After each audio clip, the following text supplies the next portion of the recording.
wind will blow as our ship desires. Because we are the wind, and we are the sea, and we are the ship. So if you wanted something by your strength, you can get it, even if humans and genies fighted you for it. The wind will blow as our ship wants. That is amazing. You know what, I'm not terrible at this considering this is my first time. Dude, you have to come try this. Put the camera down. You know that moment when you just like don't want to look at the top? This is that moment. In this episode, I'm going to show you the best that Jordan has to offer, and if you're planning on visiting, exactly what you need to do. Welcome to Far Corners, Jordan.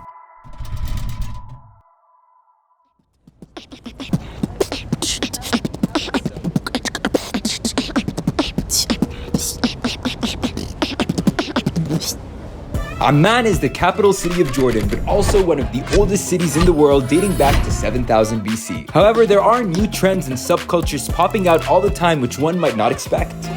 You're the best beatboxer in Jordan, the 32nd best beatboxer in the entire world. Can you teach me how to beatbox? Of course, yeah. So in the beatbox we have basic 3 sounds. Okay. Which are kick. Kick. We do. Yes, Nope. it's like a, That was so bad. it's like yes. Okay, that one Yeah. was better. And we have the snare. It's like All right, show me like a good everything ensemble.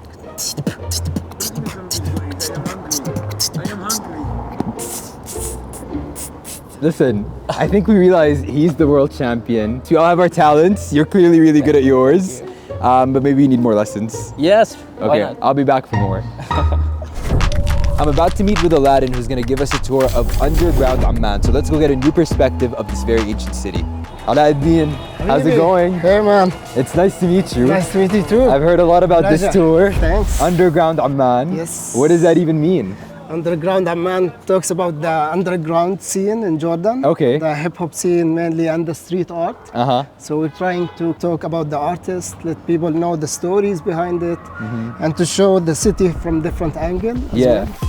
Who would have thought that there was a big hip hop scene here in Jordan? Is this Yeah. like something that, because I've lived here my entire life, but I didn't know that there was one. Is this something that people really know about, or is it just like kind of emerging? I think recently people start knowing and recognizing that there is a hip hop scene here. There is amazing artists. You know, hip hop scene has 5 elements. Okay. DJ, beatbox, dancing, rap, and the 5th element is graffiti. Wow. Yeah, or Yeah. street art. These are so cool, all of these like little ones as we pass by. Yeah. This beautiful piece was painted by also Jordanian artist, and he called himself Sardine. And his signature, it's the paper pots. Yeah, you find it all around the city. Now the street art is something that I've always noticed here in the city. Nice. And I feel like it's such a cool juxtaposition between like the ancient city, but the very cool, colorful street art. Yeah, in 10 years, Jordan will become like a main hub for street art. We could look back at this worldwide. video and we could be like, he said it. Yeah. Aladdin said it first. Yeah, exactly. So we're here at the Citadel. It's one of the most historical structures here in Amman. My favorite part about it is the view, especially at sunset. Just take a look. Jordan to me is home. Jordan to me is family. It's my favorite sights in the world, with my favorite food in the world, with my favorite people in the world. It's home. I think what makes me most proud about being Jordanian is the fact that we've been able to get this reputation of being somewhere that everybody likes to go to, everybody likes to see, and that welcomes people with open arms, no matter where you're from or what you want to do.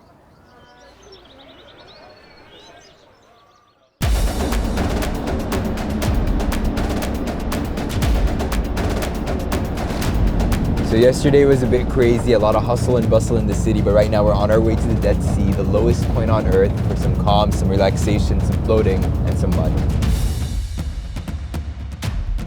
Right now on the way, you can tell that we're at sea level and we're only going to be getting lower.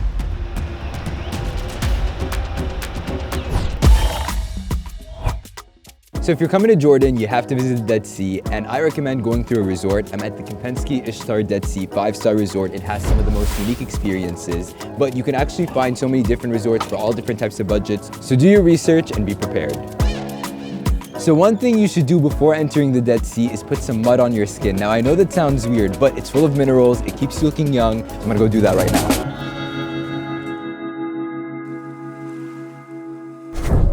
Dead Sea sea mud. It's very good for skin. We have a lot of minerals, sulfur mineral and zinc mineral.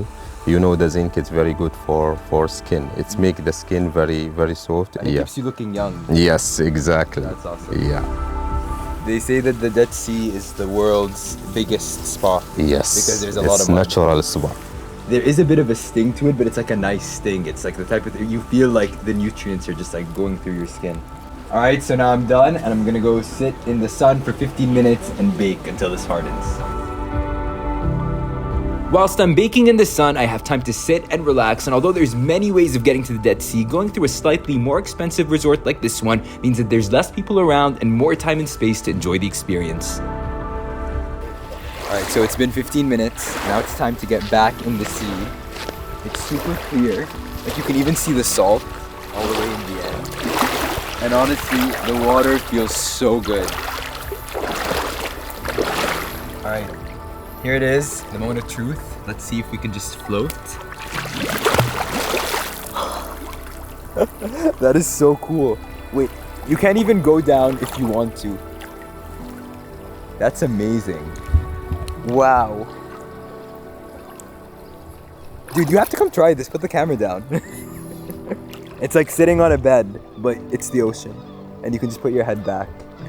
And a lot of people take a nap, and I think I might just try that right now. This is the lowest point on Earth. It's the only place in the world where you can do something like this. I feel like people think that I'm putting in a lot of effort to stay afloat, but no, I'm just sitting back, reading my book, enjoying my time. I think it's like the best meditation that you could ever do. My skin is feeling rejuvenated, I'm looking younger, and I'm back on the road again, ready for my next stop.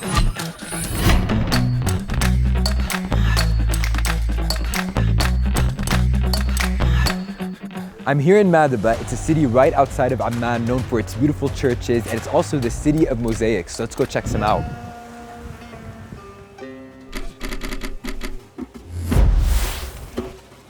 So here it is. This is the oldest map of the Holy Land in the entire world. Now, it used to be a lot bigger. It used to have 2 million pieces, and now it's around 1 million pieces. And because of all the earthquakes, it's a bit smaller. But you can see Jordan, you can see Egypt, you can see parts of Palestine as well. I mean, technically, right now, we are standing on history. This is 1,500 years old. And the fact that it's made out of mosaics, it gives it this extra element because you can also see all the colors. And the reason why they did it on the floor is because it was actually so much bigger. They couldn't put it up on a wall, so they did it right here. I'm feeling inspired, so I'm gonna try my hand at this ancient craft. هاي روز، كيف حالك؟ أهلاً. شو الأخبار؟ تمام الحمد لله. نتعلم شيء جديد اليوم؟ أكيد. Okay. 2,000 years ago, this was one of the most famous art forms, but then it kind of took a dip. But back in the 1980s, they opened up a school for teaching people how to do mosaics. So ever since then, it slowly started to make a comeback over here. لا هدول الأشياء اللي بدنا إياهم عشان عشان نعمل نعمل الموزايك. رح نستخدم هاي القطعة والملقط والغيرة. فأول شيء اشرحي لي كيف نبدأ. طيب هلا أول شيء أهم شيء بالموزايك إنك أنت تعرف تقص الأحجار. اوكي. هلا كتير سهل. يعني بس أنت خد وحدة واحط محل. تحطهم هون مثلا نحطها هاي. على واحنا بالأردن قديش صرنا عم نعمل هذا الشيء من أيام زمان؟ إلنا فترة يعني إلنا والتدريب عم بصير أكتر.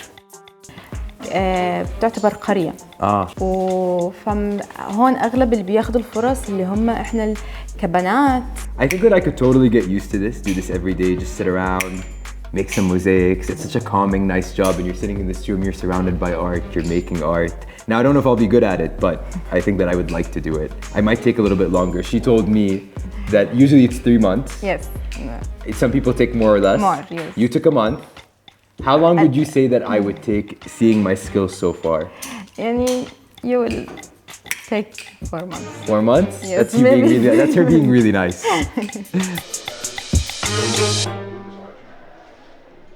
I'm now continuing my journey south from Madaba down to the 7th wonder of the world, Petra.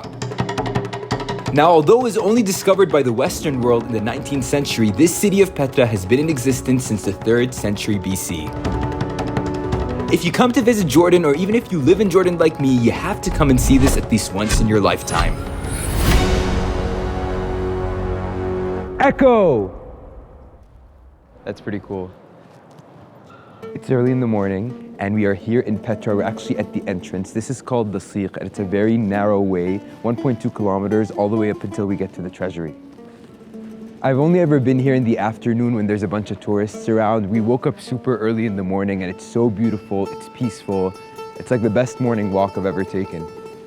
So this ridge that you see on the side of the passage is actually how they would get water into the city. It was a very complex irrigation system and the water would come all the way up the top to the bottom and they'd use it for farming and for drinking. And back in the day, it was really hard to invade this city because they'd have archers on top. So if you had to try to come in, it was 1.2 kilometers of trying to get here with archers all over. It's so beautiful, it's so serene. The rose-colored rocks of the city and silence. At the tone, please record your message. Mom, I just got here and it's incredible. Pictures don't even do it justice. It's huge. And the level of detail just makes you question, how were they able to build something like this all those years ago? You have to come here one day. It's so cool. So Mohammed, we're here. We're at one of the 7 wonders of the world. What can you tell me about it? Some people say it's a temple, some people say it's a tomb, some other people say it's a calendar. Oh, okay, a calendar. Yeah, you can clearly see the cups of wine. Oh, okay. And if you count how many cups you see, you count 7. Right. And the upper part of the frieze, the pomegranate flowers, Okay. they're 30. Uh-huh. So it's 7 days of the week, 30 days of the month. That is really cool. Count how many pillars do we see? There's 6. 6, and then 7, 6. 8, 9, 10, 11. Yeah. So it's That's 12. the year. So what are some tips that you might tell people for their first time visiting Petra? They need to get a very good sleep a night before Yeah. to be able to walk It is as an much adventure. as possible because it's an adventure. And no matter how much reading they did, how much documentaries probably they've seen, it would exceed Their expectations. their expectation. Yes. And the vastness of the site is just unbelievable. Most people, they usually just come here, they see this and they walk away. The treasury is actually one out of 854 different other monuments. Oh wow. This is like the beauty of travel because people usually they look online, they see this, they think it's done, but the more you walk, the more you go off like the hidden path, you can find some really cool spots. Absolutely. And it's a Nabatean city. Absolutely. Is it? Yes. Are there lots of Nabatean cities around? Well, that's why Petra is unique. This is it. The one and only Nabatean city in the world. I'm continuing outwards on my epic road trip through Jordan and I'm now heading down to the Wadi Rum desert. Staying out in Wadi Rum is my #1 must-do thing when you come to Jordan, and the Bubble Luxotel is the place to stay. You have your own space like Bubble Pod with its own hot tub that you can sit until the stars come out. Oh, this is nice. This is the bedroom, but the best part is just look up. And I'll get to sit here under the stars. This is desert living.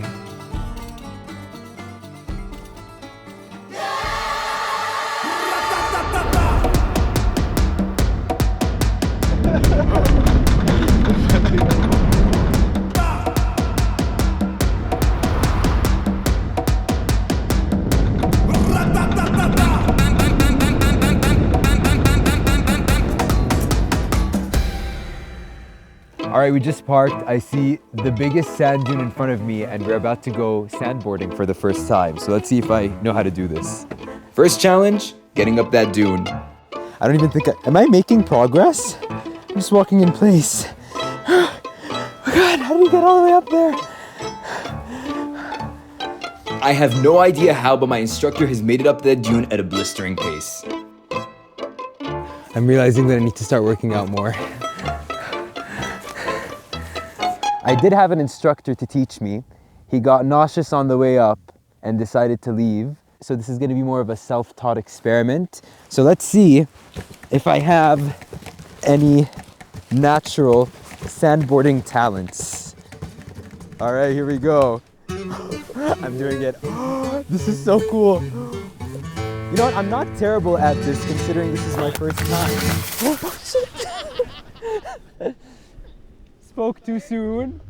Even without an instructor and a few attempts, I seem to be getting better.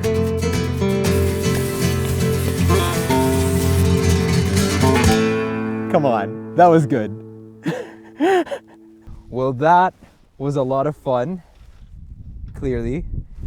On to the next thing.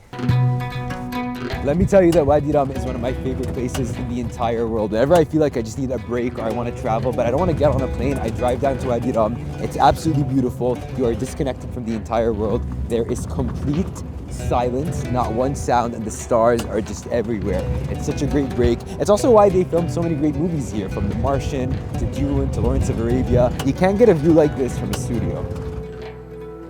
After all that excitement, I can now relax under the stars.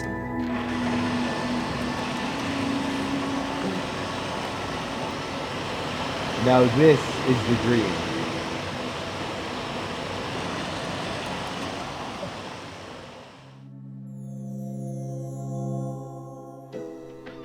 It's the final stop on this adventure, and the production team has had to drag me away, kicking and screaming from my hot tub. Oh well, at least we're going to the beautiful city of Aqaba.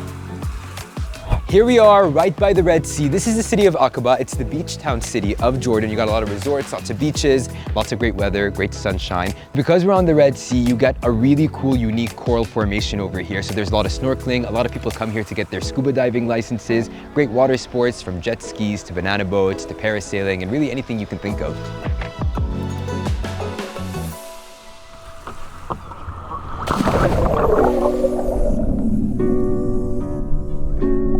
What makes Jordan different from any other part of the world is the fact that you get a little bit of everything here. Whether you want to swim or you want to hike or you just want to sit and watch the city, you get anything that you want to do. There's adventure, but there's also a nice calming presence to it. There's history, but there's also these amazing modern buildings and places to see. So no matter what your travel preference is, you will find what you want to do here in Jordan.